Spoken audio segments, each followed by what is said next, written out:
Hi everyone, फिर से एक नई वीडियो में स्वागत है। दोस्तों, आप लोग काफ़ी कमेंट कर रहे थे सर अक्टूबर से पढ़कर अर्थात अभी से पढ़कर 95% बिहार बोर्ड एग्ज़ाम में कैसे अंक लाए। तो आप लोगों के काफ़ी डिमांड पर हम यह वीडियो लाए हैं। तो इस वीडियो को शुरू से अंत तक देखिएगा।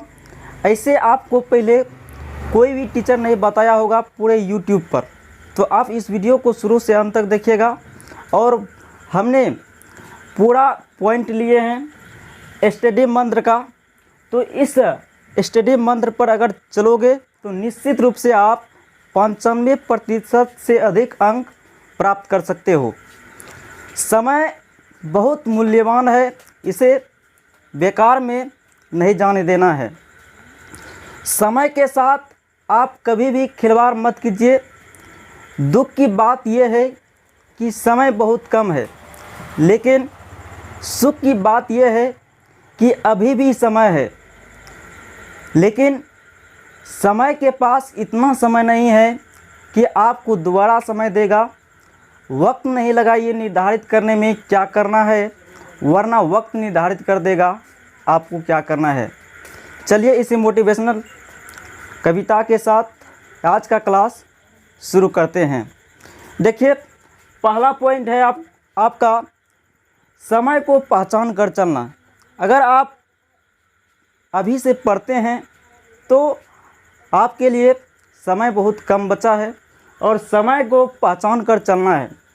पहला पॉइंट लिए हैं समय को पहचान कर चलना। जैसे ये सितंबर महीने हैं, अब कुछ दिन के बाद अक्टूबर महीने आने वाले हैं। तो अभी से यानी कि आपका फरवरी महीने में एग्ज़ाम होने वाला है, यानी कि आपका सिलेबस जो है जनवरी महीने में ही समाप्त होना चाहिए। अक्टूबर हुआ, नवंबर हुआ, दिसंबर हुआ और जनवरी, फरवरी,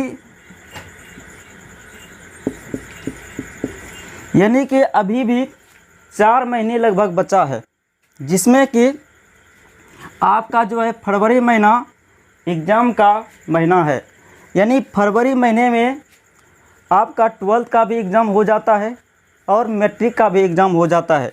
तो फरवरी महीना आपको छोड़ ही देना है। तो बचा इधर 4 महीने, अक्टूबर, नवंबर, दिसंबर, जनवरी। जनवरी में आपको रिवाइज का समय मिलना चाहिए, अर्थात अक्टूबर, नवंबर, दिसंबर, अर्थात आपको इस 3 महीने में ही आपको सिलेबस पूरा करना है। जनवरी महीने में आपका रिवाइज होना ज़रूरी है। जनवरी महीने जो है आपका रिवाइज होना चाहिए। तो इधर 3 महीने बचा, इसी 3 महीने में आपको सिलेबस कंप्लीट करना है। और जनवरी महीने जो है रिवाइज का समय है, तो जनवरी महीने में आपको कंप्लीट रूप से हर सब्जेक्ट का रिवाइज कर लेना है। और फरवरी महीने में जाकर आपका एग्ज़ाम होगा, आपको एग्ज़ाम देना है।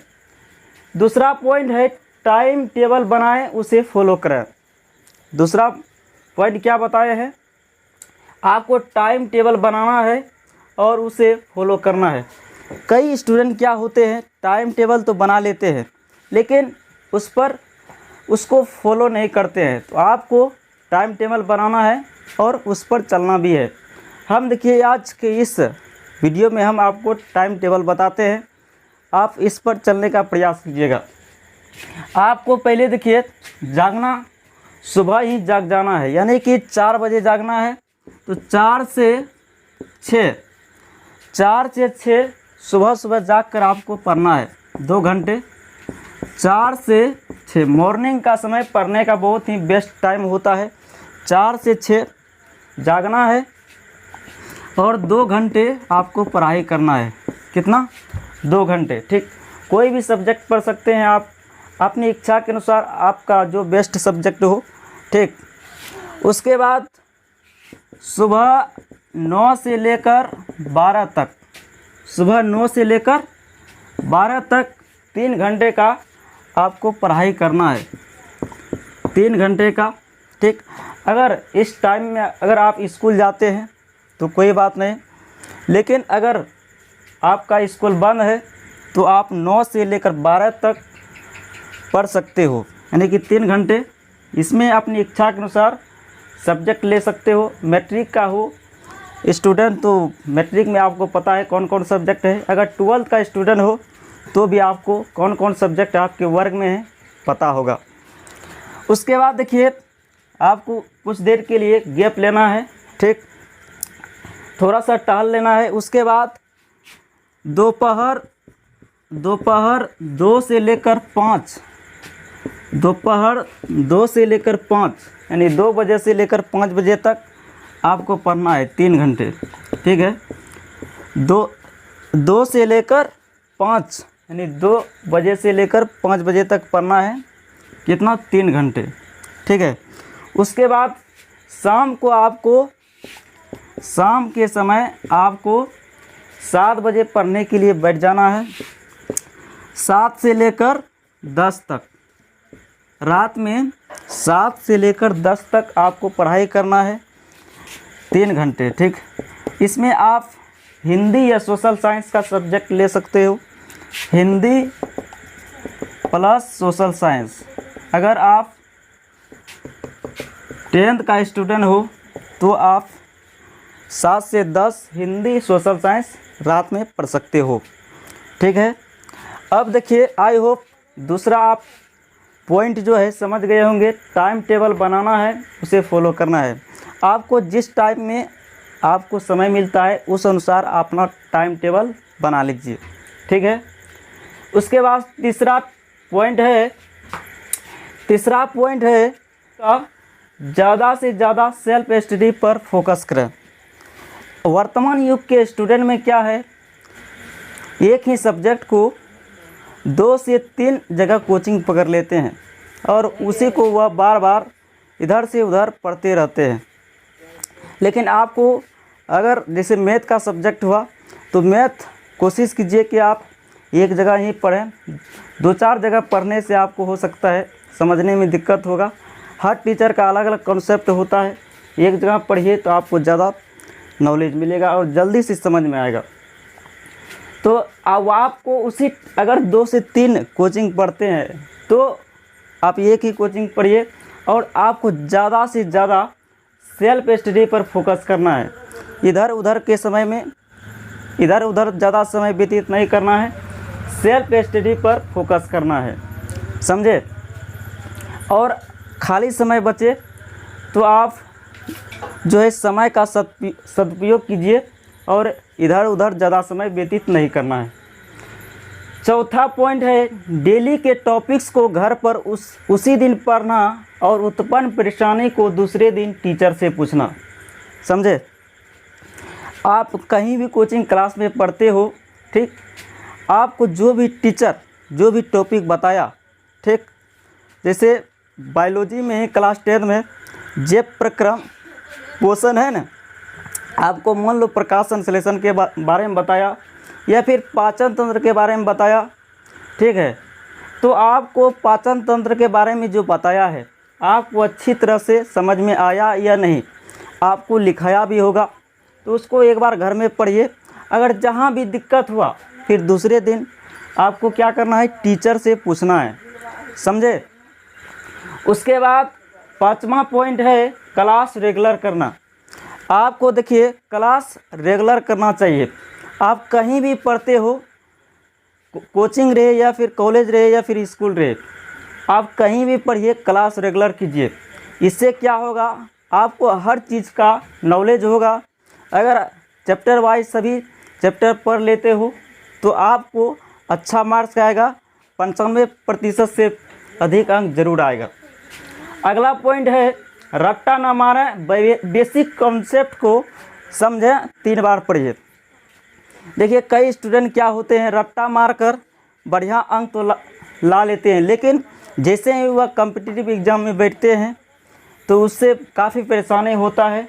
लेकिन अभी से अगर आप समझ करके याद रखिएगा तो आगे कॉम्पिटिटिव एग्ज़ाम में आपको बेसिक समझा हुआ रहेगा तो कठिनाई नहीं होगा, ठीक। रट्टा नहीं मारना है, बेसिक कॉन्सेप्ट को समझना है। किसी भी चीज़ को पढ़िए, अगर आपको याद नहीं होता है तो कम से कम 3 बार पढ़ना है और समझ करके पढ़ना है। तो छठा पॉइंट को आपको ध्यान में रखना है। सातवां पॉइंट है चैप्टर वाइज इम्पोर्टेंट टॉपिक्स को तैयारी करें। अभी देखिए बहुत ही कम समय बचा हुआ है, 3 महीने बचा हुआ है। जनवरी में आपको रिवाइज भी करना है। तो चैप्टर वाइज जो भी आपको टीचर पढ़ा दिए हैं, ठीक, ऑफलाइन रहे या फिर ऑनलाइन रहे, जो भी टीचर आपको पढ़ाए हैं, चैप्टर वाइज जो है इम्पोर्टेंट टॉपिक्स, यानी लगता है आपको कि यह सब क्वेश्चन पूछा जाता है, तो आप एक अलग कॉपी बनाइए और उस पर मेन टॉपिक्स जो है ये कॉपी में अच्छी तरह से क्वेश्चन आंसर के साथ तैयारी कीजिए। अगला पॉइंट है टॉपिक्स को लिख कर याद करें। टॉपिक्स जो भी टीचर बताते होंगे टॉपिक्स, आप उसको लिख कर याद करिए। कई स्टूडेंट क्या होते हैं, वह ऐसा मन में विचार कर लेता है कि हमको जो भी बताया याद ही हो गया, लेकिन आप लिख कर देखिए याद रहता है आपको या नहीं। इसे कई स्टूडेंट ऐसे भी है, गणित में भी वह रिवाइज करना चाहता ही नहीं, ठीक। तो इसीलिए आप रिवाइज कीजिएगा, तभी पता चलेगा कि हमें याद है या भूल गए हैं। कॉपी पर लिख करके हर टॉपिक्स को याद करने का प्रयास करना है। अगला पॉइंट है कुछ महीनों के लिए सोशल मीडिया से दूर रहना है। यानी जैसे एग्ज़ाम का समय आते जा रहा है, तो कई स्टूडेंट क्या होते हैं, सोशल मीडिया से जुड़े हुए हैं, तो आपको दूर रहना है। अगर ऑनलाइन पढ़ते हो तो आपको जैसा समय है, ठीक, जिस समय में आपको ऑनलाइन टीचर पढ़ाते हैं उस समय आपको जुड़ जाना है और फेसबुक, इंस्टाग्राम या फिर व्हाट्सएप से दूर रहना है, अर्थात सोशल मीडिया से दूर रहना है। आपको ज़रूरतमंद यानी ज़रूरत जब पड़े उसी समय आपको सोशल मीडिया से जुड़े रहना है। फालतू का समय इधर उधर में नहीं व्यतीत करना है। अंतिम पॉइंट जो है क्लास पीरियड में ही तैयारी पूरी करना है। क्लास पीरियड का मतलब हुआ वर्ग अवधि, यानी कि कोई भी टीचर आपको पढ़ाता होगा, ऑफलाइन रहे या फिर ऑनलाइन रहे। मान लो गणित में ही क्लास 10th के गणित में पहला चैप्टर क्या है, वास्तविक संख्या है। मान लो वास्तविक संख्या आपका चला 10 डे चला, यानी 10 दिन का क्लास चला, 10 घंटा चला। तो टीचर 10 दिन में जो समाप्त किए हैं आपको भी रिवाइज के साथ उस 10 दिन के अंदर कंप्लीट कर देना है। आपसे कहीं भी सवाल पूछा जाए प्रथम चैप्टर से तो आपको दिक्कत नहीं होना चाहिए। यही है क्लास पीरियड में ही तैयारी पूरी करना। तो आई होप सारा कॉन्सेप्ट आपको समझ में आया होगा, जितने भी पॉइंट लिखे हैं। तो अगर इस नियम पर चलते हो तो निश्चित रूप से आप 95% से अधिक अंक प्राप्त कर सकते हो। तो मिलते हैं नेक्स्ट क्लास में, तब तक के लिए जय हिंद, वंदे मातरम। और चैनल पर नए हो तो चैनल को सब्सक्राइब कीजिएगा, क्योंकि इस चैनल पर आप बहुत प्यार दे रहे हो और जल्द से जल्द 1K 1000 सब्सक्राइबर